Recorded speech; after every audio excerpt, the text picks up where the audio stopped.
삼위 하나님께서 우리를 예배의 자리로 부르셨습니다. 모두 자리에서 일어나 우리를 부르신 하나님을 향해 감사의 마음으로 찬양하며 경배하겠습니다.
우리의 영혼이 사냥꾼의 올무에서 벗어난 새같이 되었나니 올무가 끊어짐으로 우리가 벗어났도다.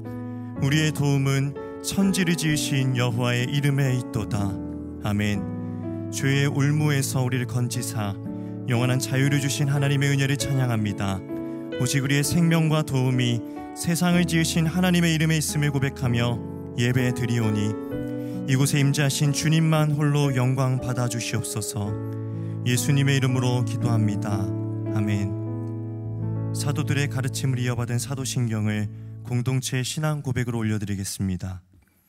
전능하사 천지를 만드신 하나님 아버지를 내가 믿사오며 그 외아들 우리 주 예수 그리스도를 믿사오니 이는 성령으로 잉태하사 동정녀 마리아에게 나시고 본디오 빌라도에게 고난을 받으사 십자가에 못 박혀 죽으시고 장사한 지 사흘 만에 죽은 자 가운데서 다시 살아나시며 하늘에 오르사 전능하신 하나님 우편에 앉아 계시다가 저리로서 산자와 죽은 자를 심판하러 오시리라. 성령을 믿사오며 거룩한 공예와 성도가 서로 교통하는 것과 죄를 사하여 주시는 것과 몸이 다시 사는 것과 영원히 사는 것을 믿사옵나이다. 아멘.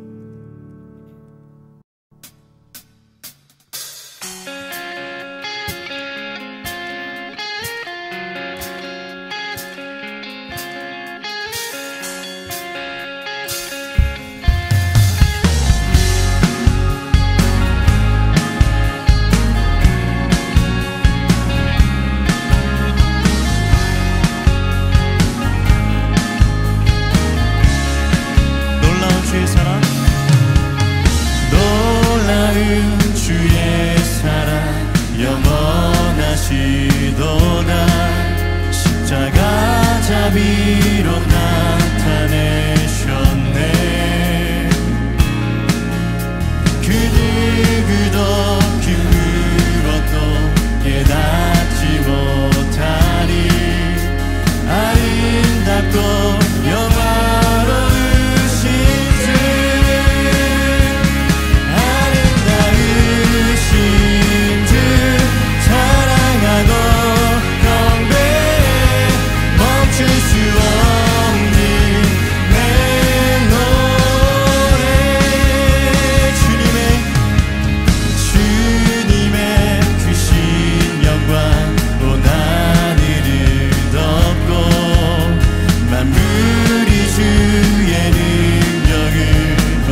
여셨네. 날 붙드시는 그 사랑, 그 어느 누가 내 주와 같으리. 주를 향해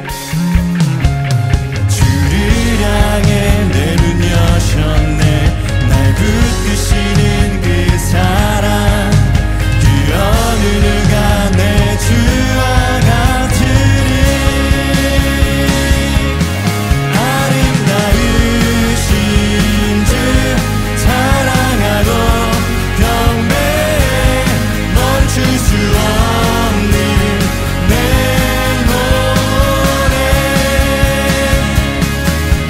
아름다우신 주 사랑하고 경배해 멈출 수 없는 내 노래.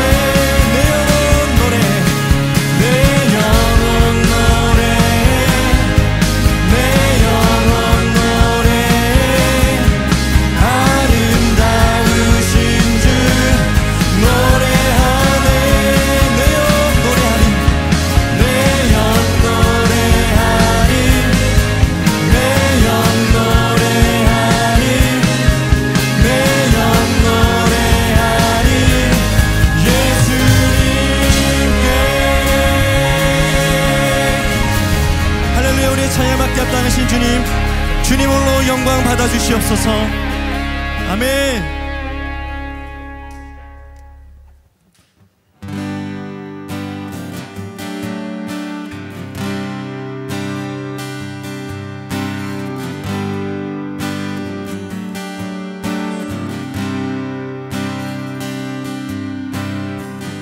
내 안에 주를 향한 이 노래, 영원한 노래 있으니.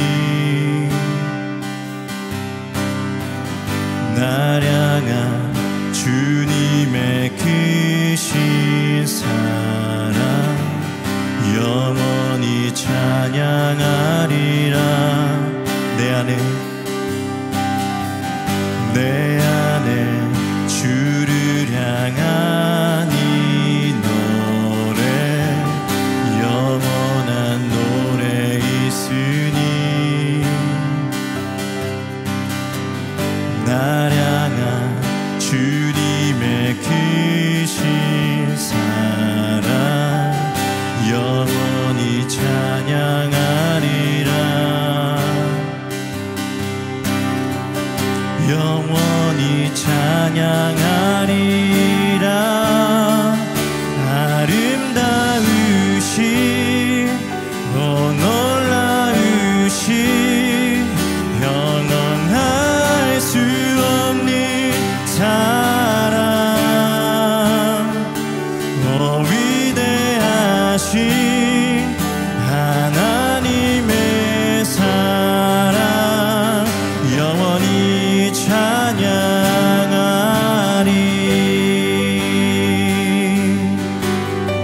십자가 그 사랑, 십자가 그 사랑 찬양하리. 날 구원하신 그 사랑, 내 삶을 드려 찬양하리라. 놀라우신 주의 사랑, 영원히 찬양하리라.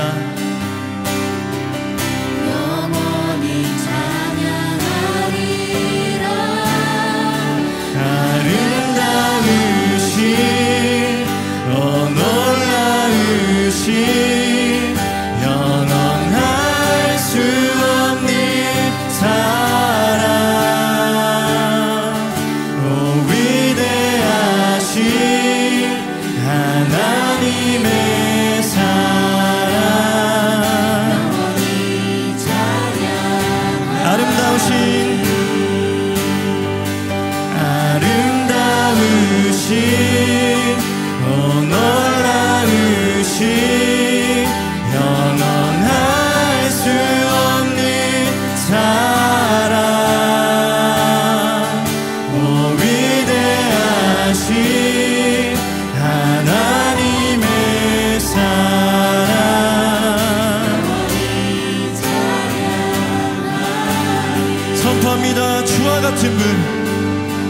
주와 같은 분은 없네.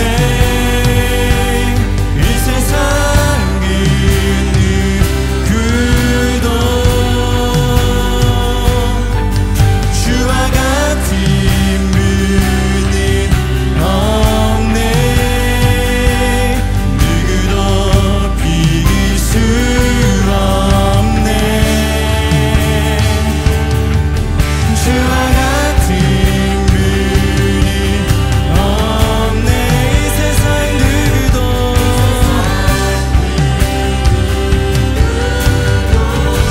내 주와 같은 분이 없네. 누구도 비길 수 없네. 아름다우신 놀라우신 영원할 수 없는 사랑 오 위대하신 하나님의 사랑 아름다우신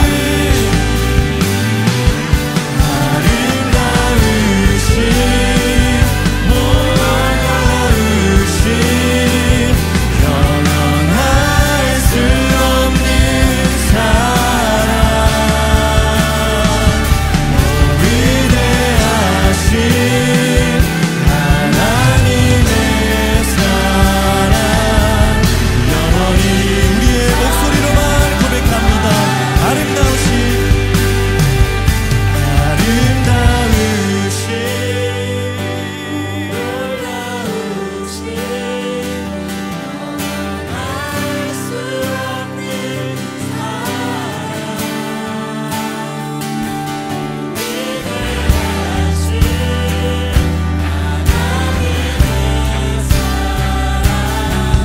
영원히 찬양 오 아름다우신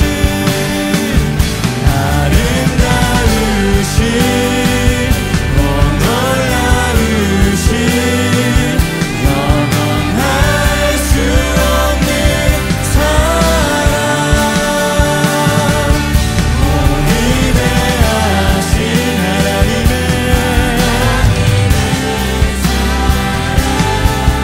영원히 찬양하리. 주님을 찬양하오니 주님을 찬양하오니 주님을 경배하오니 왕이신 예수여 오셔서 좌정하사 주님을 찬양하오니 주님을 찬양하오니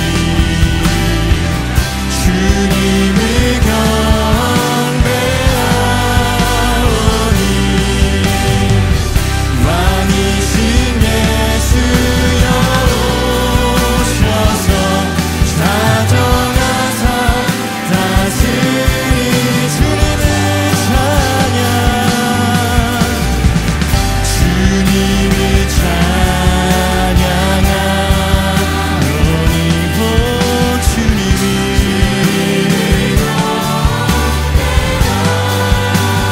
왕이신 예수여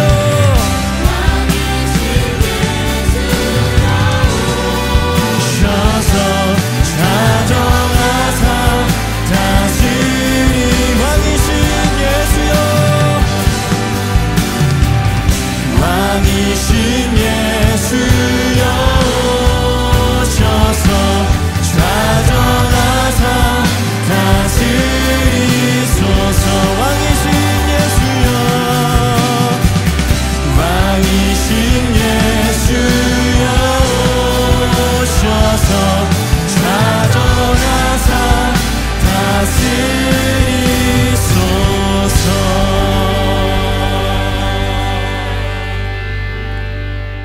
혜성교회를 진리와 성령의 반석에 세우신 하나님 아버지, 거룩한 주일 하나님의 형상을 닮은 온 성도들이 예배자로 모여 하나님께 영광과 찬양과 기도를 올리도록 인도하심을 감사드립니다. 유난히 뜨거웠던 폭염과 폭우 속에서도 저희 성도들을 지켜주시고 주님 주시는 풍성한 가을을 기대하게 하심을 감사드립니다. 죄인이었던 저희들을 천국 백성 삼으시고 십자가에 죽으시고 부활하신 예수님을 주님이나 부르게 은혜 주셨음을 감사드립니다. 우리에게 임하신 하나님의 인자하심이 크고 크신데도 하나님 자녀답게 살지 못하고 죄악의 습성으로 살아온 것 용서하여 주시옵소서. 혜성교회 이루 말할 수 없는 수많은 은혜로 채워주시고 하나님의 역사의 현장에 동참하는 감격을 주셨음을 감사드립니다.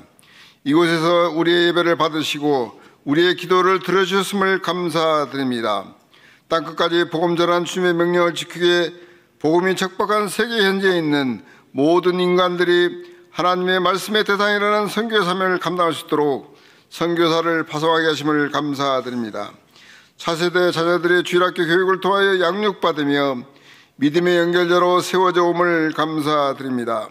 세상을 살아가는 주님의 뜻을 전하기 위해 교회 안에 세상 속에 작은 물질, 작은 사랑 하나라도 전하게 하여 세상을 따뜻하게 하심을 감사드립니다. 지혜로 인도하시는 하나님 아버지, 새로 시작하는 하반기 목장 예배와 훈련반이 믿음의 훈련이요 사랑의 실천이 이루어지는 목장과 훈련반이 되게 하여 주시옵소서. 목장 식구들마다 은혜의 반석에 세워지는 성도들이 되게 하여 성령 충만과 승리하는 삶을 허락하여 주시옵소서. 혜성교회의 성령으로 인도하시는 하나님, 하나님의 영광을 위하여 사람을 세워가는 사도행정적 교회가 되게 하여 주실 줄 믿습니다. 혜성교회 성도들이 있는 곳마다 예수님의 향기와 생명이 드러나서 구원받는 성도들이 많아지는 교회 되게 하여 주시옵소서. 우리 하나님의 약속에 세워진 교회와 성도 위에 생명의 주로 부활하신 주님을 증거하는 열정을 허락하여 주시옵소서. 여호와 앞에서 바른 길을 걸어가 점점 강성해지는 교회와 성도로 인도하여 주시옵소서. 하나님이 가지신 무한한 자원을 혜성교회가 활용하여 선한 영향을 세상에 끼치는 교회가 되도록 인도하여 주시옵소서. 언더우드 기념관 앞에 나와서 마음이 상하고 육신이 아파서 애통하며 힘든 성도들이 위로받기를 원합니다. 고민과 질병과 삶에 대한 어려움이 해결되고 새 평안과 기쁨과 소망으로 넘쳐나는 성도들로 변화시켜 주시옵소서. 다음 주 혜성교회 설립 77주년을 맞이하여 온 성도들이 한마음 한뜻으로 감사를 드리오니 받아 주시옵소서. 주님이 함께하신 은총의 77년을 돌아보니 여기까지 도우셨던 에베네셀의 하나님을 보니 오직 감사만이 있습니다. 좋은 교회로 혜성교회를 세워주신 것을 감사드립니다. 하나님이 예정하신 뜻으로 이 삭막한 터전에 대한민국 정부보다도 먼저 혜성교회를 세워주시고 77년 동안 어려운 고민마다 지켜주시고 오늘 언더우드 시대까지 인도하신 은혜에 감사드립니다. 성경적 복음 전파와 영혼구원의 귀한 사역에 사용해 주시면서 예수 따라하는 사람들이 많아지게 하시고 약한 자들에게 새 힘을 공급해 주시고 하나님을 믿는 기쁨을 주셨음을 감사드립니다. 믿음의 선배들이 가졌던 존엄하고 평등한 인간들을 사랑하는 마음과 헌신과 열정을 본받아 하나님 나라의 확장을 위해 사용되는 혜성교회가 되도록 인도하여 주시옵소서.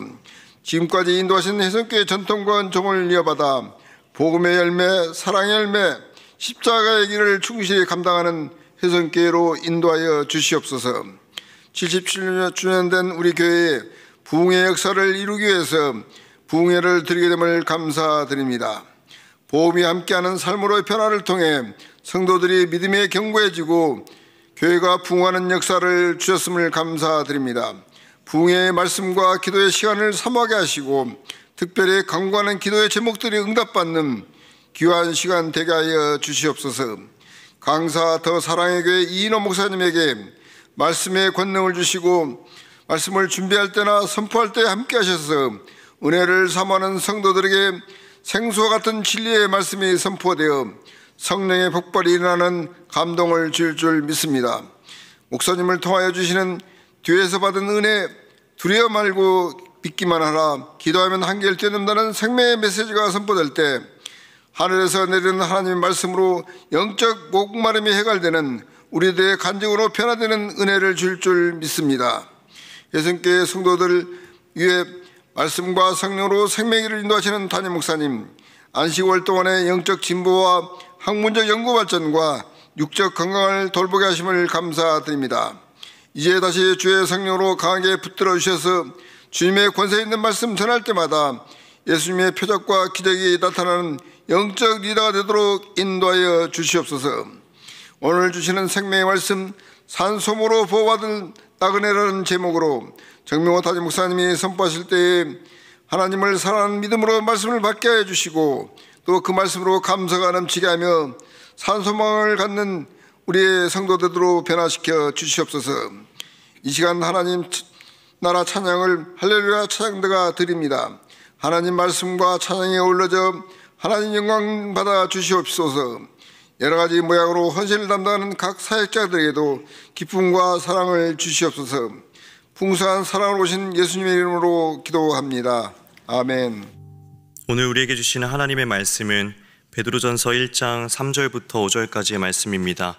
화면에 참고하시어 교독하시겠습니다. 우리 주 예수 그리스도의 아버지 하나님을 찬송하리로다. 그의 많으신 긍휼대로 예수 그리스도를 죽은 자 가운데서 부활하게 하심으로 말미암아 우리를 거듭나게 하사 산 소망이 있게 하시며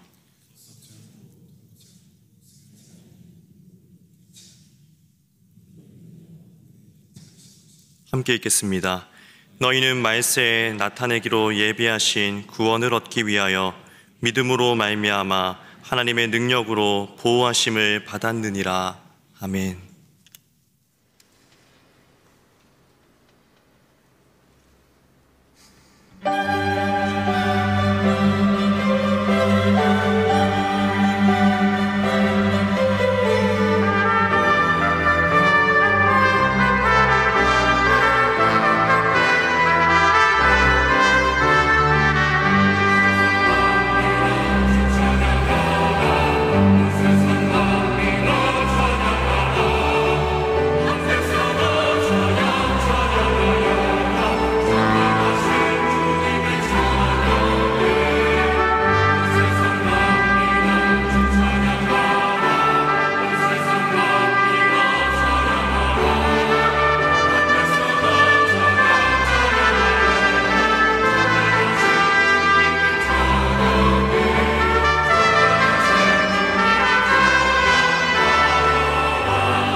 고린도전서 두 번째 설교 말씀, 산 소망으로 보호받는 나그네들이라는 제목으로 말씀을 나누겠습니다. 혹시 지금 이 설교를 듣고 계시는 여러분들 가운데 어떤 특정한 색에 대한 구분이 잘 되지 않는 분들이 계실 수도 있을 것 같습니다. 어떤 분들은 빨간 사과와 초록색 사과를 색깔로 구분하는 게 아니라 뭔가 좀 밝기가 다른 같은 모양의 사과 정도로만 인식하는 분들이 있다고 합니다. 한국인들 가운데 보편적으로 이러한 색 인식, 색각 기능에 이상을 가진 분들은 전 인구의 4%에서 8% 사이 정도라고 합니다. 그러니까 100명이면 4분이나 8분 정도가 이런 색 인식에 일반인들과는 좀 다른 인식을 하는 분들이 있다라는 거죠. 색맹이라고 표현되어질 정도의 아주 심각한 상황은 1000명에 한두 분 정도 있을까, 그런 통계가 있다고 합니다. 주로 유전적인 요인에 의해 발생이 되는데 대부분은 빨간색과 초록색을 구분하는 일에 가장 큰 어려움이 있다고 합니다. 그리고 주로 남성들에게 이러한 현상이 많이 나타난다고 합니다. 자, 여러분에게 그림 하나 보여드리겠습니다. 흔히 우리가 말하는 일반적인 분들은 이 세 개가 다 달리 보입니다. 그런데 색약이라고 일컬어지는 분들은 앞에 두 개의 그림이 같이 보이고 세 번째 것만 다르다고 느끼십니다. 그런데 색맹이라고 느끼는 분들은 세 개가 다 똑같이 보인다라고 합니다. 여러분, 나는 태어나면서부터 그랬었기 때문에 다른 인식을 해본 적이 없는 거죠. 그런 분들은.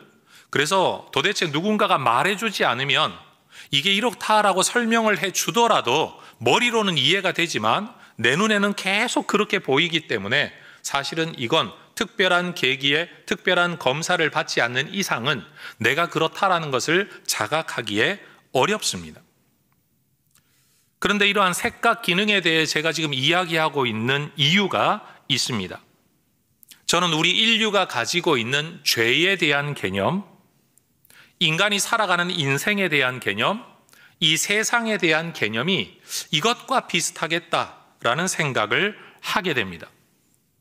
태어나면서부터 그렇게 보아왔고 죽을 때까지 그렇게 보고 있고 다른 사람도 다 그렇게 보고 있다. 역사를 보더라도 내가 만나지도 못했던 옛날 사람들도 다 그랬다더라 라는 이 내용. 그래서 인간의 삶이라는 건 원래 그런 거야 라는 인식을 우리 모두가 가지고 있다라는 거죠. 인간의 삶을 기록한 역사라든지 인간의 생각을 정리한 철학이라든지 아니면 인간이라면 공동체 안에서 이 정도는 살아야 돼라고 말하는 윤리를 이야기하든지 결국 그 모든 것들은 내부자인 세상의 내부자로 살아가고 있는 인간의 기록입니다. 그러니 우리는 이 인간의 관점을 넘어설 수가 없습니다. 태어나면서 죽을 때까지 보아왔고 들어왔고 나만 아니라 딴 사람들도 다 그렇게 말하는 생각 속에 우리가 살아가고 있기 때문입니다. 만약 우리가 뭔가를 다르게 인식을 하려면 내가 내 안에만 있어서가 아니라 내 바깥에 뭔가가 들어와야만 비로소 새로운 생각을 우리는 할 수 있습니다. 성경은 1차적으로는 사람의 기록이 맞습니다. 그러나 이 성경 기록에는 하나님의 직접적인 말씀이 남아있고 하나님과 교제하며 살았던 사람들의 이야기, 하나님의 관점이 반영되어진 기록이 성경입니다. 우리는 이 성경을 통해서 태어나면서부터 가지고 있었던 자연인으로서는 얻을 수 없었던 인식과 안목을 얻게 됩니다. 고린도전서 2장 14절에서 바울은 그렇게 말을 합니다. 육적인 것으로는 영적인 것을 이해할 수 없다. 다시 말해 태어나면서부터 누군가가 만약 색약이라는 그러한 상황 속에 태어나고 살아온 분들은 누군가가 아무리 옆에서 이렇게 설명을 해줘도 내 눈에는 보이지 않습니다. 그런데 그게 한 사람이 아니라 대부분의 사람이 그렇다라고 설명을 하면 내 눈에 보이지는 않지만 그런가 보다라는 동의까지는 나아갈 수가 있겠지요. 오늘 베드로가 우리에게 들려주는 이야기가 바로 그겁니다. 내 인생의 현실은 뜨내기 나그네, 흩어진 나그네로 살아가고 있는데 죽으면 끝나는 줄 알았는데 그게 전부가 아니라는 이야기를 베드로가 들려주고 있다는 거죠. 하나님께서는 천지 창조 직후부터 인간에게 말씀하십니다. 하나님의 창조 질서를 깨뜨리고 하나님의 명령을 어기면 죽음이라는 상황에 들어가게 될 거다라고 태초부터 하나님께서 사람에게 말씀을 하셨습니다. 따라하십시다. 반드시 죽으리라. 오늘날 우리는 경험을 통해 또는 기록을 통해 누군가가 죽는다는 것을 목격하기도 하고 알기도 합니다. 죽고 나면 장례의 어떤 과정을 거치죠. 땅에 묻든지 불에 태우든지 아니면 나무에 어떻게 하든지 물속에 어떻게 하든지 심지어 저쪽 높은 산 지역에 가면 새가 와서 쪼아먹게 만들든지 어떤 형태로든지 다양한 장례법을 거칩니다. 그리고 상당한 시간이 흐르고 나면 사람과 흙을 구분할 수 없는 상황 속으로 자연분해 상태로 들어간다는 것을 우리는 경험적으로 지식적으로 다 알고 있습니다. 그런데 제가 질문해 볼게요. 하나님께서 아담에게 말씀하실 때 반드시 죽으리라 라고 말씀하실 때 여러분 아담이 죽음을 경험해 본 적이 있을까요? 자기 앞에 존재했던 인간이 없습니다. 자기도 지금 오랜 세월을 살면서 늙어감을 경험한 그 정도의 시간도 흐르지도 않았습니다. 다시 말해 아담은 하나님으로부터 죽음에 대한 이 이야기를 들으면서도 죽음이 뭔지를 인식할 수가 없었습니다. 죽음의 실체를 목격하거나 경험해 본 적이 없기 때문입니다. 범죄한 이후에 비로소 에덴 동산에서 내어 쫓기며 하나님이 말씀하실 때에 너는 흙이니 흙으로 돌아갈 거다라는 말씀 속에서 죽음이라는 단계로 들어가면 내 존재가 저런 흙먼지처럼 되는구나 정도의 인식만 가지고 있었을 뿐입니다. 아담은 하나님께 범죄하여 생명의 근원이신 하나님으로부터 멀어졌습니다. 마치 태양으로부터 멀어질 때 일어나는 현상이 있죠. 추위를 느끼는, 생명이 자라날 수 없는 그것처럼 생명의 근원이신 하나님으로부터 멀어짐으로써 생명력의 단절 또는 약화가 일어나는 겁니다. 하나님의 생명의 모든 자원이 공급되는 에덴 동산에서 내어 쫓긴 이후에 에덴 동산, 다시 말해 하나님의 생명력의 모든 자원이 공급될 때의 삶과 그것이 끊어졌을 때의 삶이 무엇인가를 그는 경험하게 되죠. 수고해야 될 거다, 땀을 흘려야 될 거다, 엉겅퀴를 낼 거다, 그것이 저주의 상황이다. 성경은 그렇게 설명하고 있는 겁니다.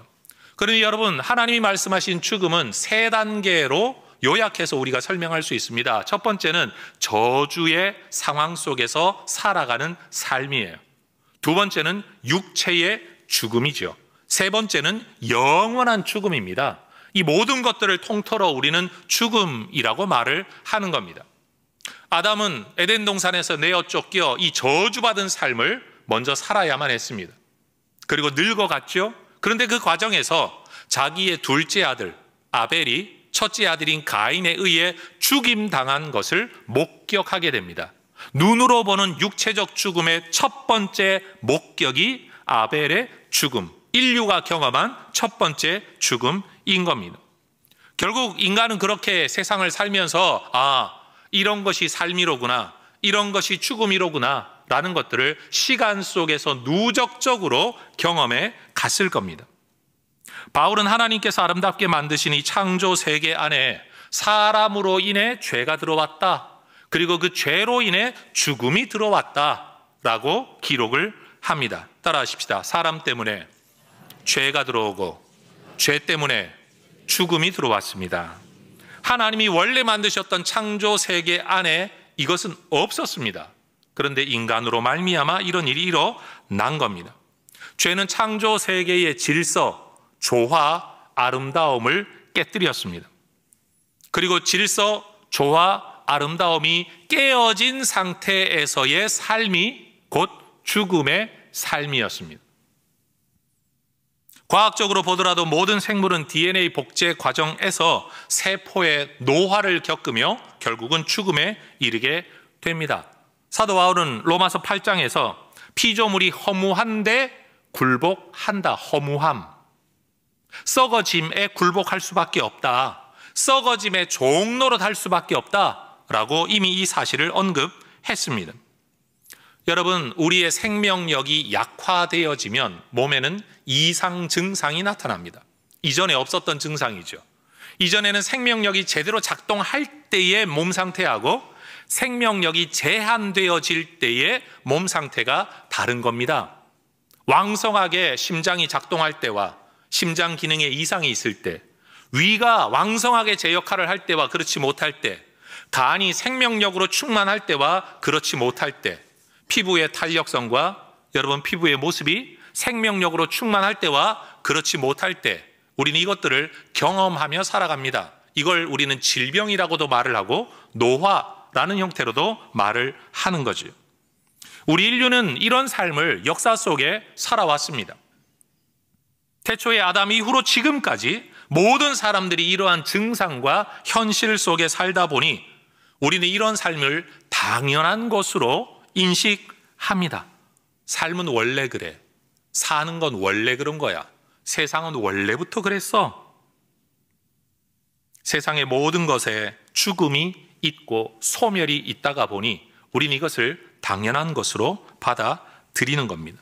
그런데 왜 이런 일이 있게 되었는지, 이런 일을 넘어설 가능성이 있는지를 우리는 생각지 못하죠. 태어날 때부터의 생각 기능 이상으로 사는 것처럼 태어나면서부터 그걸 전부라고 보고 살아온 우리는 이걸 넘어서는 것, 극복하는 것에 대한 가능성이 없는 겁니다. 누구나 그렇게 살다 보니 인생이 그런 것이라고 여기고 있을 뿐이지 왜 이렇게 되었는지를 인간은 설명하지 못합니다. 오로지 인간의 생각의 내부적 고발이 아닌 외부로부터 주어진 하나님의 말씀만이 우리를 넘어서는 관점을 우리에게 알려줍니다. 여러분, 하나님의 뜻 알아야 지금의 삶을 넘어설 수 있습니다. 예수 믿고 사는 삶은 지금 사는 삶을 더 잘 사는 것, 더 편하게 사는 것이 아니라 지금껏 보지 못했던 걸 보고 알지 못했던 걸 알며 새로운 차원에서 살아가게 되는 삶인 줄로 믿습니다.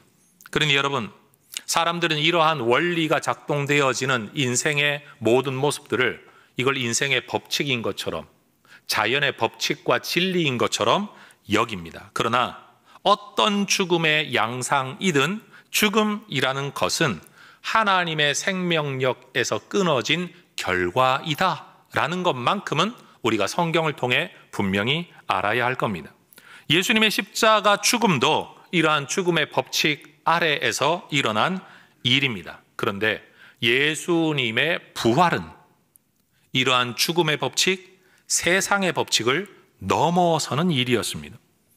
예수님의 부활은 죄와 죽음의 법칙을 깨뜨리는 사건, 깨어졌던 하나님의 창조 질서를 원래대로 회복하시려는 사건, 세상 안에 있는 것으로는 절대 일어날 수 없는 일이 일어났다는 점에서 우리는 기적이라고 말을 하지만 그 기적은 어쩌다가 일어난 기적이 아니라 하늘의 생명이 죽음의 세상 가운데 침입해 들어온 하늘의 사건.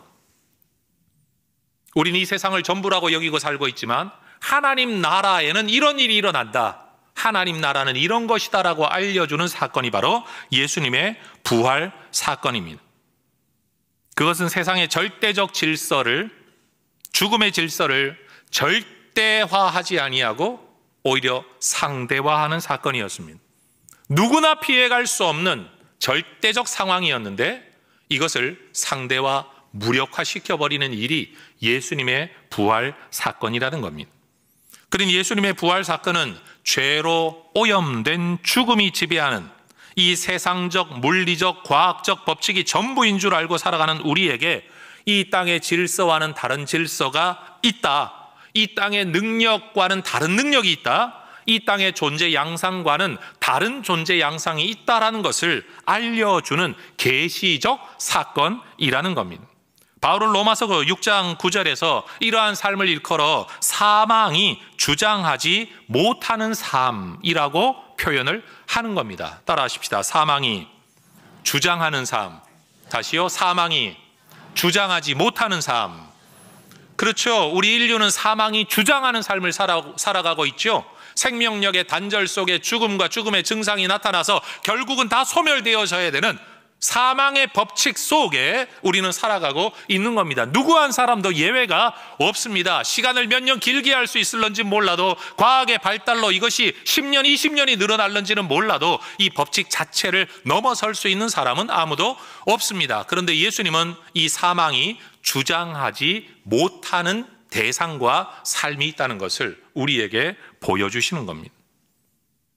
여러분, 첫 인류이며 인류의 대표였던 아담 때문에 하나님의 창조 세상이 원래는 보시기엔 너무 좋았는데 이것이 완전히 파괴되어진 새로운 국면으로 접어들었습니다. 마찬가지로 예수님은 두 번째 아담이시며 인류의 대표로 이 땅에 오셔서 죄를 짊어지시고 죽고 부활하심으로써 깨어진 세상에 또 다른 국면으로의 전환을 이루셨습니다. 그래서 아담의 사건이나 예수님의 사건은 인류 역사상, 말 그대로 인류 역사상 세상을 완전히 뒤집어 놓은 두 개의 절대적 사건입니다. 이 사건은 반복될 수 없다라는 점에서, 그리고 모든 인류에게 적용이 된다, 효력을 미친다라는 점에서 신학적으로는 이런 사건을 종말론적 사건이라고 표현합니다. 신학적으로 종말론적 사건이라는 것은 종말에 있게 될 현상들을 말하는, 어떤 사건들을 말하는 게 절대 아닙니다.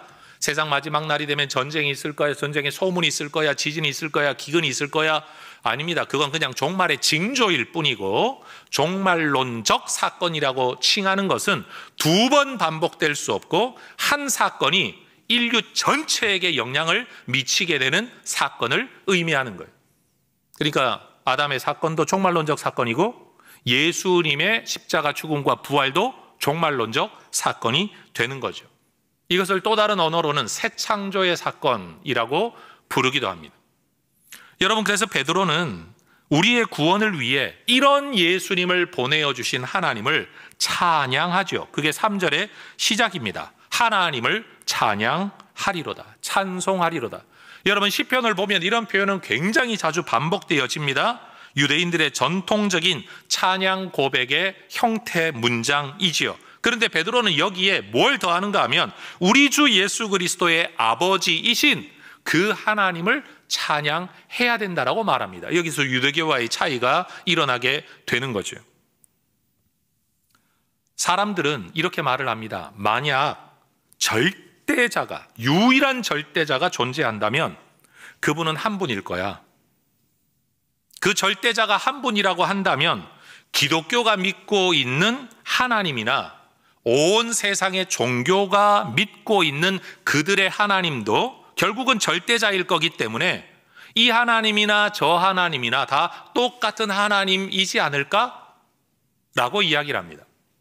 논리적으로는 맞는 말입니다. 그런데 차이점이 있습니다. 우리가 믿는 하나님은, 성경이 말씀하는 하나님은 우리를 구원하기 위해서, 죄 문제를 해결하기 위해서 죄 없으신 당신의 아들을 이 땅으로 보내시고 죽음으로 내모셨습니다. 그런데 세상의 다른 종교의 신이라고 일컬어지는 누군가들은 그런 방식으로 인간의 구원을 이루거나 죄 문제를 해결하지 않습니다. 돈 더 갖다 바치면 죄 없어진다. 심지어는 교주와 성관계를 맺으면 죄가 없어진다. 아니면 네가 더 열성을 가지고 많은 기도를 하면 또는 제사를 지내면 죄가 없어진다라고 이야기를 합니다. 자, 그런 면에서 인간에게 구원의 길을 제시하는 한 신이 있다고 한다면 여러분, 어떻게 그 신이 다른 구원의 길을 이야기하겠습니까? 그런 면에서 세상이 말하는 어떤 종교의 신이 절대자라고 칭할지라도 그들은 절대자일 수가 없고 진짜 하나님일 수가 없습니다.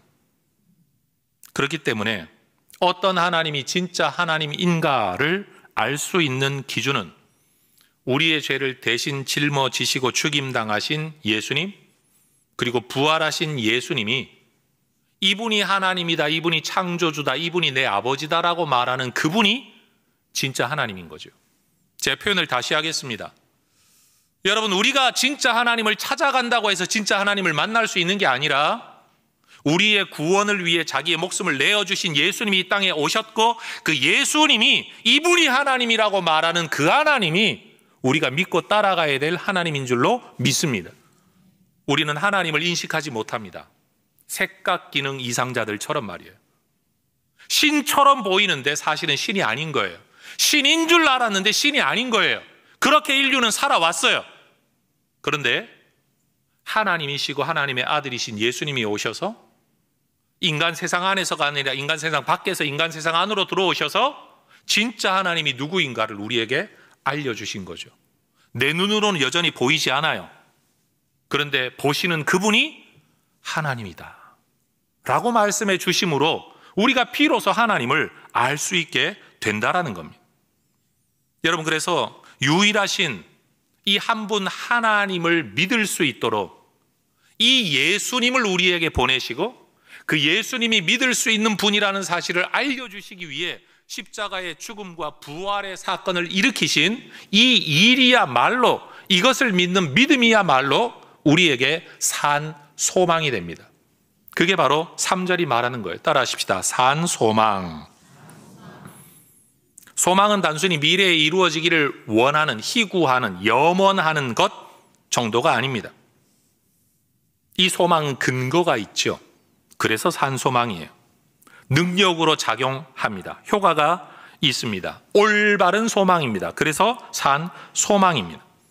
여러분, 우리가 가지고 있는 이 믿음, 이 안에서 주어진 산 소망, 이 소망이 산 소망이 되는 이유는 우리의 소망의 대상이 썩어 없어지는 세상의 죽음의 법칙이 작동하는 이 안에 있는 것이 아니라 죽음의 법칙을 넘어선 영원하신 창조자 하나님이시기 때문에 이것이 산 소망입니다. 이 땅에 있는 것들을 아무리 많이 원하고 또 그것을 이루었다고 할지라도 결국 우리는 내가 썩어 없어지든 재물이 썩어 없어지든 결국은 썩어 없어지는 것들을 평생 바라고 살다가 다 죽어갑니다. 그래서 사람들은 인생은 허무하다라고 말하는 겁니다. 헛되다라는 솔로몬의 표현 그대로이죠. 바울의 표현에 의하면 그것이야말로 썩어지는 것, 소망도 썩어지고 소망하는 존재도 썩어지고 소망하는 대상도 썩어지고 전부 썩어지는 것들만 바라고 있으니 썩을 소망이 되는 겁니다. 그런데 오늘 성경은 우리에게 우리의 소망은 그런 것에 대한 것이 아니다. 산 소망이다.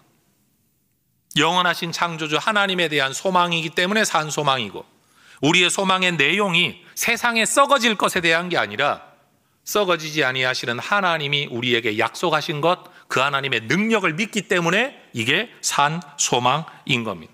그리고 우리의 소망은 근거가 있죠.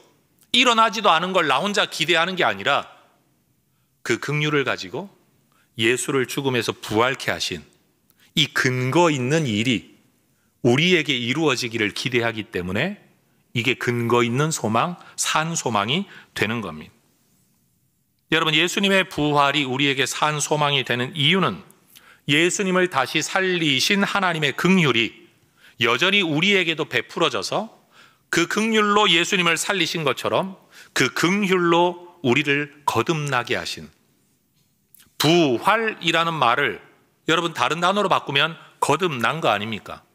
부활이에요. 그게 예수님을 부활케 하신 분이 우리를 부활케 하실 거다. 뭐의 근거에? 그분의 긍휼에 근거해. 베드로가 말하고 있는 긍휼이라는 단어는 구약 성경에서 헤세드라는 단어를 이어받고 있는 개념입니다. 여러분, 동정심은 불쌍하게 여기는 마음 정도로 끝나지만 베드로가 말하고 있는 긍휼과 구약이 언급하고 있는 헤세드라는 단어는 마음으로 끝나지 않고 불쌍히 여기는 마음이 왜 일어나는가 하면 그와 내가 맺고 있는 언약적인 관계 때문에 일어나는 것이고, 다시 말해 모르는 사람에 대해 일어나는 게 아니라 책임 있는 사람에 대하여 일어나는 마음이고, 그 마음은 반드시 행동으로까지 이어지는 것.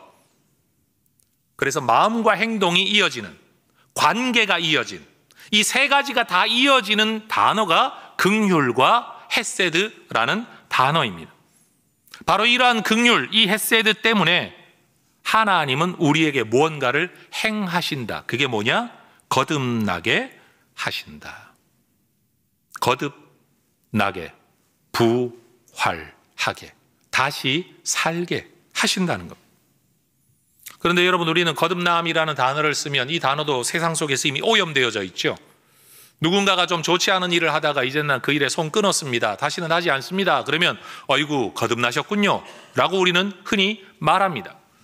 삶의 양상이 조금 달라지면 우리는 거듭났다라는 표현을 쓰지만, 오늘 본문이 말하고 있는 거듭남은 인간의 윤리적 변화, 삶의 변화, 행실의 변화를 말하는 게 아닙니다. 여러분, 내가 태어난 겁니까? 부모님이 날 낳으신 겁니까?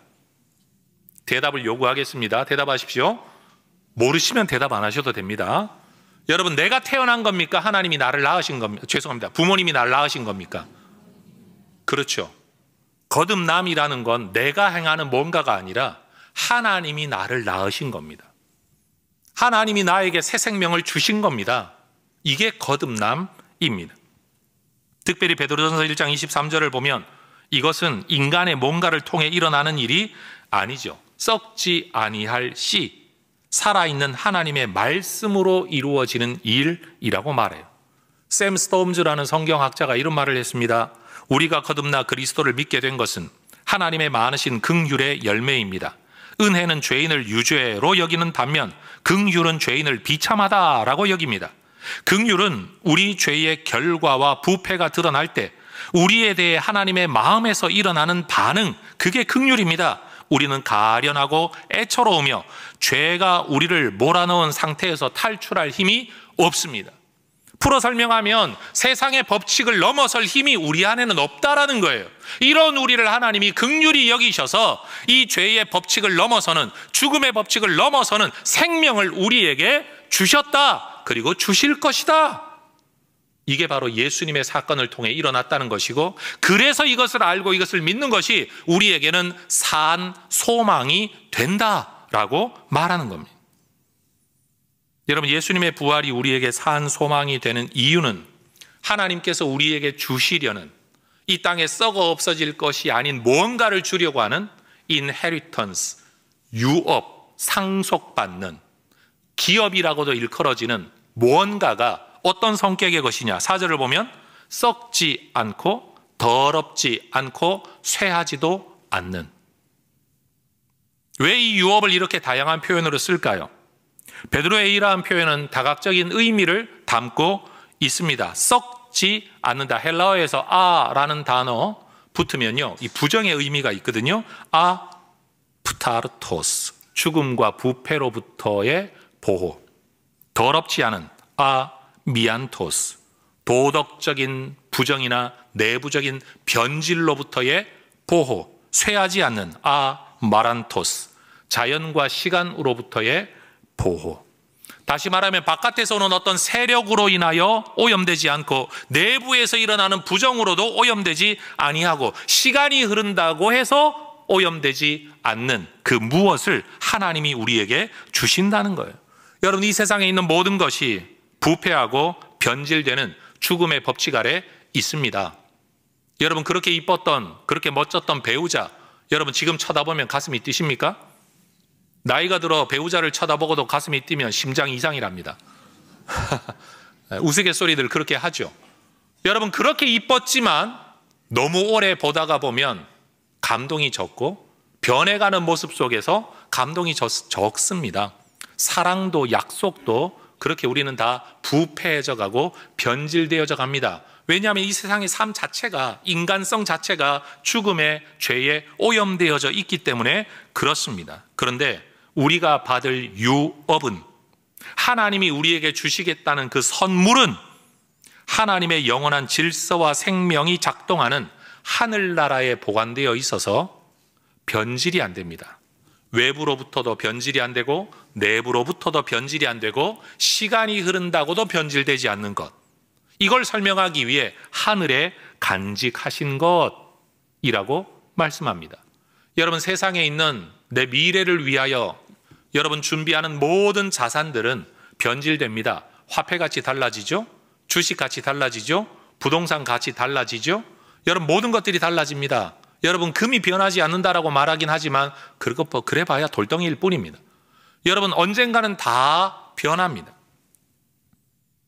창조 세계 안에 존재하는 모든 물질은 궁극적으로 썩어지고 파괴되고 될 것입니다. 그래서 세상에 존재하는 모든 피조물은 썩어짐의 종노릇을 할 수밖에 없다라고 말하는 겁니다. 따라하십시다. 썩어짐의 종노릇. 쉽게 말하면 당연히 썩는다는 겁니다. 그런데 영원하신 창조주 하나님께서는 디모데전서 1장 17절 썩지 않으시죠. 왜요? 세상에 속하지 않았으니까요. 죽음의 법칙 아래에 있는 분이 아니기 때문에. 그래서 베드로전서 1장 23절이 말하는 것처럼 하나님의 말씀도 썩지 않습니다. 변하지 않습니다. 오염되지 않습니다. 하나님의 말씀은 영원한 줄로 믿습니다. 시간이 흘러도 말씀하신 그 말씀은 내게 말씀하신 것이 아닌데도 그 말씀을 내 말씀으로 우리가 말씀을 통해 성경을 통해 받아들이면 그 말씀은 여전히 효용성을 가집니다. 왜냐하면 그 말씀은 썩는 것, 변하는 것, 대상에 국한된 것이 아니기 때문에 그렇습니다. 그 말씀이 인간의 말이 아니라 하나님의 말씀이기 때문에 그렇습니다. 우리가 받게 될 부활의 몸 또는 하늘에서 받게 될 그 어떤 모든 것들이라도 썩지 않고 더럽지 않고 다시 늙어 병들고 죽지 않을 겁니다. 여러분 연세가 드시면 피부가 옛날 같지 않죠? 여러분 저도 보니까 나이가 들어가니까 운동 기능이 일단 옛날 같지 않습니다. 눈 시력이 벌써 옛날 같지 않아서 요 근래 안경을 다시 맞췄는데 여러분 시력이 급격히 나빠지더라고요. 노안도 진행이 되고 여러분 뭐 원시도 근시도 다 진행이 되어서 여러분 책 보는 게 점점 어려워지는 때를 제가 벌써 접어들게 됩니다. 그래서 스탠드 하나 또 샀습니다. 어떻게든 책을 한번 읽어보겠다고. 여러분 여기에서 우리는 다 시간의 흐름을 느낍니다. 죽음의 증상을 느끼는 겁니다. 내 마음대로 내 뜻대로 되는 게 아닙니다. 목사도 피해갈 수 없습니다. 권사장로도 피해갈 수 없습니다. 여러분 뭔가 조금 이쁘게 해보려고 열심히 피부과 다니시는 줄 알지만 소망 하나 가지는 건 여러분 천국에는 리프팅 필요하지 않습니다. 뭘 주입하지 않아도 됩니다.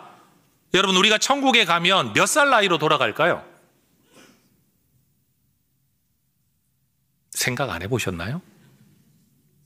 몇 살이라고 장담할 수는 없지만 여러분 하나님의 생명력이 가장 왕성한 그 상태로 여러분 우리를 천국에 이끌어 들이실 줄로 믿습니다. 천국에서 허리 꼬부랑 해가지고 지팡이 짚고 다니는 일 절대 없을 테니 여러분 염려하지 마십시오. 우리 하나님께서 우리에게 이런 유업을 하늘에 우리를 위하여 간직해 두셨습니다. 이것은 예수님께서 너희의 보물을 이 땅이 아니라 썩어 없어진 세상이 아니라 하늘에 간직해라 라는 말씀과도 연결이 됩니다. 너희가 이 땅에서 어떤 보물을 쌓든지 추구하든지 그거 전부 썩는다. 도둑질 당할 수도 있다. 변질된다. 가치가 달라질 거다. 그렇죠. 어릴 때 여러분 장난감이 그렇게 높은 가치였는데 나이 들어서도 장난감이 그렇게 높은 가치인 사람은 없을 겁니다. 이 땅에서 여러분 돈 아무리 벌어도 어른들이 그렇게 말씀하세요. 늙으면 돈 쓸 힘이 없어서 돈이 의미가 없대요.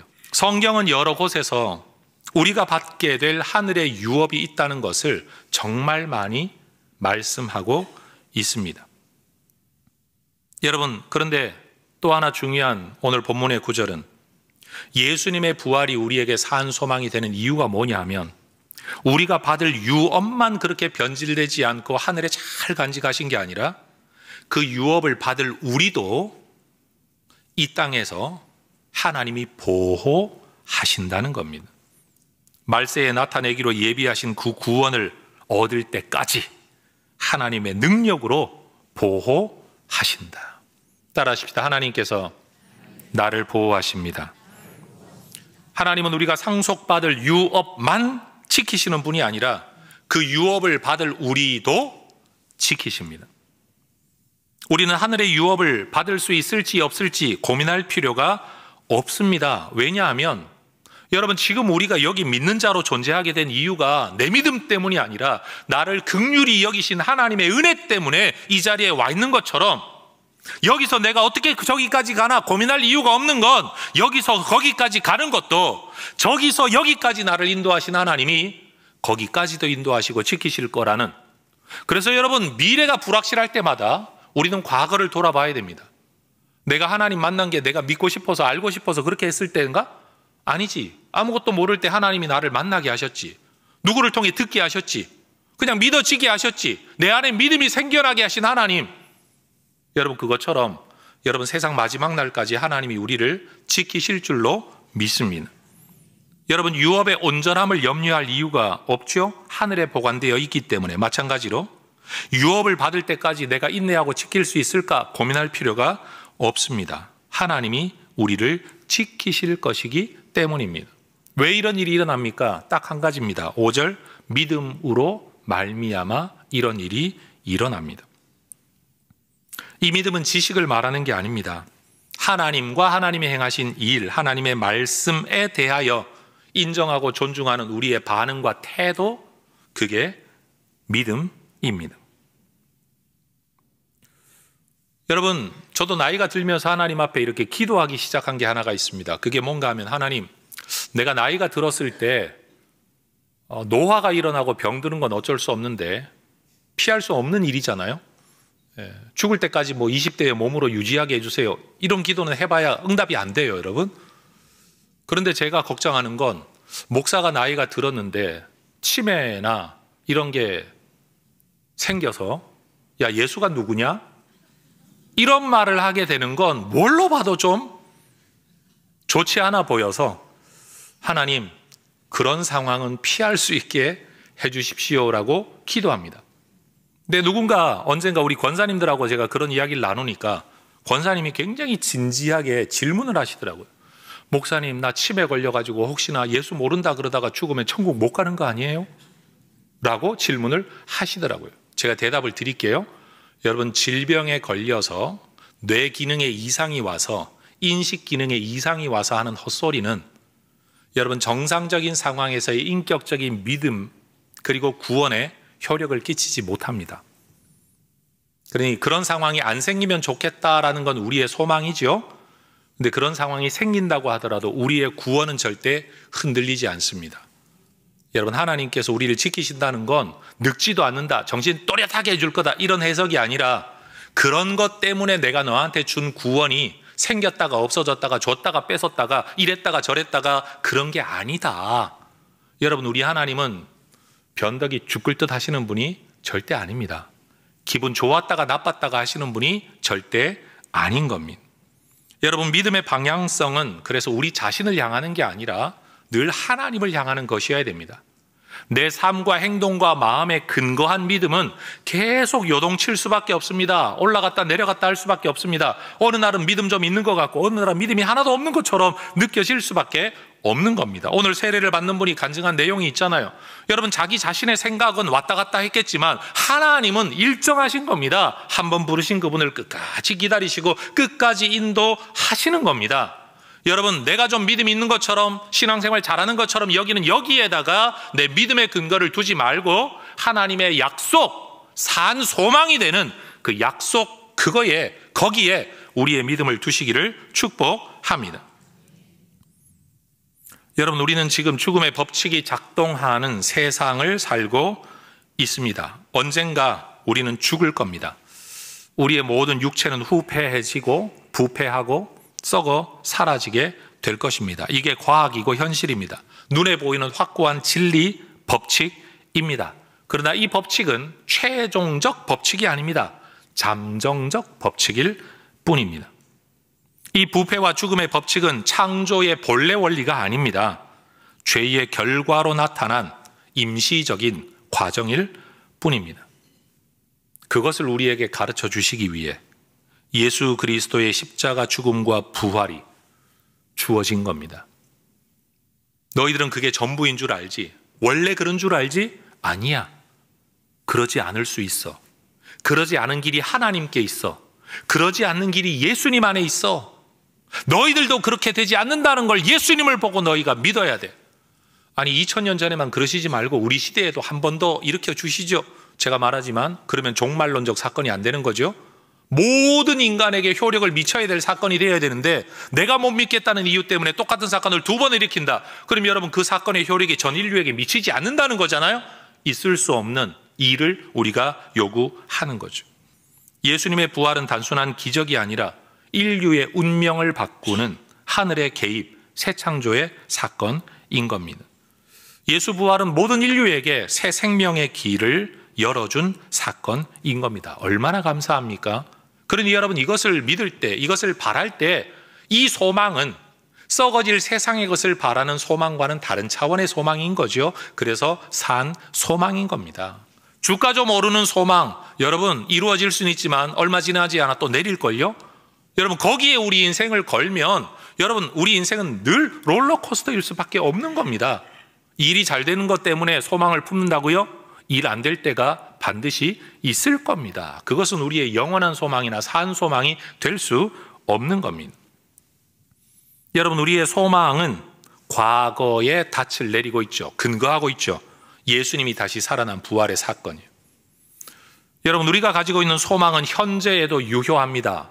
여전히 예수님 살아계시고 성령님이 우리 안에 계시기 때문이죠. 그리고 우리가 가지고 있는 소망은 미래의 완성될 것입니다. 약속대로 모든 역사를 진행해 왔던 하나님은 다시 오실 것이라는 약속도 실행할 거라는 걸 우리는 믿을 수가 있는 거죠. 말씀하신 걸 안 지키시면 못 믿는데, 예언했던 모든 말씀을 이루신 하나님은 마지막 남은 이 말씀도 이루실 거라는 걸 우리는 능히 믿을 수가 있는 겁니다. 우리는 육신의 눈에 보이는 대로는 세상에 흩어진 나그네로 살아가고 있지만 여러분, 하나님 보실 때는 산 소망의 사람들입니다. 세상에는 나그네, 이방인, 뜨내기, 외국인이지만 빌립보서 3장 20절이 말하는 것처럼 우리의 시민권은 어디에 있습니까? 하늘에 있습니다. 우리의 소망 어디에 있습니까? 하나님께 있습니다. 세상에 누구도 창조를 경험하지 못했습니다. 보지 못했습니다. 창조에 참여한 인간은 없습니다. 그러니까 우리는 존재하는 창조 세상만 보고, 야, 이런 게 만들어지려면 내가 볼 때 이 세상이 돌아가는 이 세상의 법칙 안에서 볼 때 이런 세상이 만들어지려면 얼마나 걸려야 돼? 야, 수십억 년은 걸릴 것 같아. 여러분, 그건 거짓말이 아닙니다. 과학적 추정이고 추론입니다. 그런데 그 세상을 보지 못했으니까 우리가 그렇게 말을 하는 거고, 창조를 행하신 하나님이 보실 때는 6일 만에 창조했다. 그냥 그게 성경의 여러분 이야기입니다. 죽으면 끝난다 세상은 말합니다. 세상이 전부다 라고 말합니다. 근데 성경은 뭐라고 말해요? 이 세상 바깥에서 보시면서 너희들은 죽으면 끝나는 것 같지. 너는 끝날 수 있어. 근데 세상은 끝나지 않아. 너는 죽음 이유를 모르니까 죽으면 다 끝날 거라고 생각하지? 아니야, 심판이 있어. 그리고 영원한 존재 양상이 있어. 여러분, 우리가 가지고 있는 이 한계를 인정할 수 있기를 소망합니다. 뜨내기로 살아가는 이 땅의 삶이 전부가 아닙니다. 여러분, 육신의 눈으로 볼 수 없는 것을 볼 수 있는 하나님의 백성들 되시기를 주의 이름으로 축복합니다. 이 믿음을 가지고 이 소망을 가진 사람들은 세상 방식 따라 살아갈 수가 없죠. 왜? 다른 사람은 못 보는데 나는 보니까. 다른 사람은 모르는데 나는 알 수 있으니까. 다른 사람은 없다고 말하는데 나는 있다는 걸 아니까. 이 땅의 삶이 끝이 아니라는 걸 아니까 말이에요. 그래서 우리가 산 소망을 가지면 우리는 다른 삶을 살아갈 수밖에 없습니다. 달라야 돼! 라고 말할 이유가 없는 거예요. 알기 때문에 자연스럽게 달라질 수밖에 없는 겁니다. 불확실한 현실은 우리를 힘들게 하지만 그게 전부가 아니라는 걸 우리는 압니다. 살다가 어려움을 우리는 분명히 겪게 될 겁니다. 그러나 그게 전부가 아니죠. 우리도 죽음의 법칙 속에 살아야 됩니다. 목사이든 장로이든 집사이든 성도이든 여전히 우리는 생로병사의 모든 과정을 거쳐야만 합니다. 그런데 세상은 그게 전부죠. 그러나 하늘의 생명을 부여받은 우리에게는 그것 외의, 그것 이상의 삶이 우리에게 공존하게 되죠. 그게 다른 삶이에요. 자, 방송실 그림 한 번만 다시 보여주세요. 여러분, 처음에 보여드렸던 이 그림 속에 첫 그림에 있는 숫자가 뭡니까? 보이세요? 안 보이시는 분은 제가 질문을 안 할게요. 안 보이시는 분도 있을 수 있으니까. 그러나 기억하십시오. 분명히 첫 그림 안에는 팔자가 있습니다. 존재합니다. 세상 사람들은 저 글자가 없다고 말해요. 심지어 색깔도 구분 안 된다고 말을 해요. 우리는 영적 색각 기능 이상이라는 죽음과 저주 속에 살아가고 있는 존재들입니다. 우리는 성경을 통해서 비로소 저기에 숫자가 있구나. 여러분, 저기 하나님이 만약 글씨를 쓰신다면 뭐라고 써놓으셨을 것 같아요? 내가 너를 사랑한다. 내가 너를 살렸다. 내가 너를 책임진다. 이 땅에서 뭘 못 얻는다고 너무 상심하지 말아라. 하늘의 유업, 절대 사라지지 않는 거 내가 너를 위해 꼽을 쳐두고 있다. 하나님이 그렇게 이렇게 써놓으신 거예요. 여러분, 그 글자가 보이십니까? 거짓말도 잘하시네요. 근데 봐야 돼요. 볼 수 있어야 됩니다. 뭘 통해? 성경 말씀을 통해서 말이에요. 여러분, 이 땅을 사는 동안에 힘겨움과 어려움이 있습니다. 그럴 때는 우리는 간절히 기도해야 됩니다. 근데 기도해도 응답이 안 될 때도 있습니다. 그때도 소망을 놓치지 말아야 됩니다. 그래, 하나님의 어떤 이유 때문에 이 일은 이루어지지 않을 수는 있지만 그래도 내게는 하나님의 사랑이 있고 하나님의 생명이 있고 하늘의 유업이 있어. 나는 미래를 알지 못해. 나는 이 일이 없었으면 좋겠다라고 생각하는 게 내 생각이지만 하나님은 뭔가 이유가 있어서 이 일을 주실 수도 있어. 그래서 나는 감사하며 살 거야. 이겨내며 살 거야. 힘들긴 하지만 찬송하며 살 거야. 괴롭기는 하지만 그래도 나는 기뻐하며 살 거야. 여러분, 이건 시각이 열린 사람만이 살아갈 수 있는 삶의 모습인 줄로 믿습니다. 여러분, 우리 모두 말씀에 근거하여 성령의 은혜로 눈 뜬 자로, 인식할 수 있는 자로 살아갈 수 있기를 축복합니다. 그래서 믿음의 사람들은 말하죠. 하늘이 하나님의 영광을 선포한다. 저 하늘을 보면서도 하나님의 손길을 보는 사람이 있는가 하면, 야, 세상 참 신기하다. 어떻게 이렇게 저절로 생겼을까? 라고 말하는 분들도 있는 거죠. 눈 뜬 자, 눈 감은 자, 보는 자와 보지 못하는 자, 인식하는 자와 인식하지 못하는 자, 소망 있는 자, 소망 없는 자. 여러분, 우리 모두 믿음의 길을 걸어가는 흩어진 나그네처럼 이 땅을 살지만 산 소망을 가진 여러분, 하나님의 백성들 되시기를 주의 이름으로 축복합니다. 기도하겠습니다. 감사합니다. 하나님, 내 삶의 형편, 내 눈으로 보는 형편, 경험 속에서 보는 형편 그대로인 것 같은데 이 속에서도 하나님이 행하신 일이 있음을 성경을 통해 들었습니다. 믿어지면 좋겠습니다. 하나님, 이 말씀 붙들고 살아가는 하나님의 사람들 되게 하옵소서. 산 소망 붙들고 살게 하옵소서. 예수님 이름으로 기도합니다. 아멘.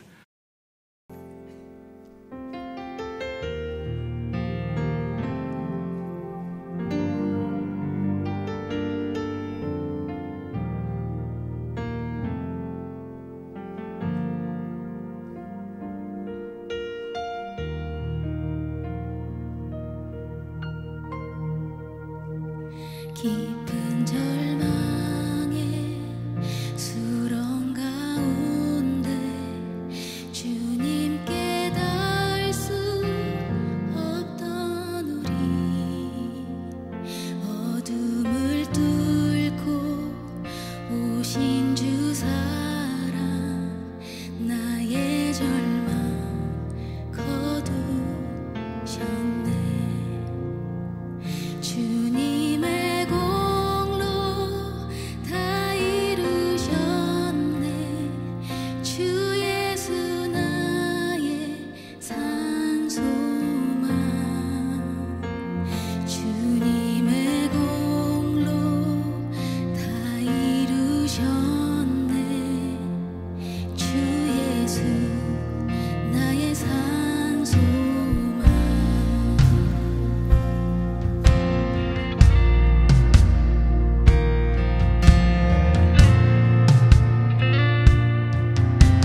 된 아침 장사된 몸에 부활의 호의 시작됐네. 유다의 사자 위엄찬 선포 사방이 무너졌도다. 이제 사방에 무덤이 더는 우리를 주장할 수 없네. 유다의 사자 위엄찬 보혈 사방이 무너졌도다. 사방이 무너졌도다. 주 예수 승리하셨네. 할렐루야. 할렐루야. 주를 찬양하여라. 할렐루야. 자유케 하셨도다. 죄의 저주 끊으신 주께 구원이 있도다. 주 예수 나의 산 소망. 할렐루야. 주를 찬양하여라. 할렐루야. 자유케 하셨도다. 죄의 저주 끊으신 주께 구원이 있도다. 주 예수 나의 산 소망. 그리스도 나의 산 소망. 당신은 나의 산 소망.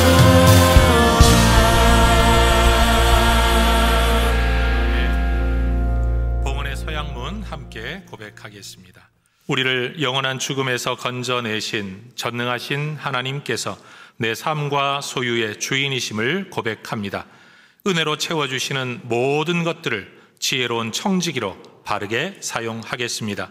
살아가는 동안 물질의 어려움이 있더라도 합력하여 선을 이루시는 아버지 하나님을 더욱 의지하겠습니다. 하나님 나라와 교회 공동체를 세워가는 일에 몸과 마음과 물질로 기쁘게 헌신하겠습니다. 내 삶의 필요를 따라 좋은 것으로 넘치도록 후히 베풀어 주실 하나님을 기대합니다. 아멘. 주 예수 그리스도의 은혜와 아버지 하나님의 사랑과 성령 하나님의 긍휼히 여기심과 거듭나게 하심과 하늘 유업 주시는 은혜가 오늘 주님 앞에 예배하며 참으로 주님 주신 이 소망의 말씀이 우리의 영원한 산 소망이 될 줄 믿고 이 소망 붙들고 살기를 결심하는 우리 모든 믿음의 백성들 위에 이제와 영원토록 함께 있을지어다. 아멘.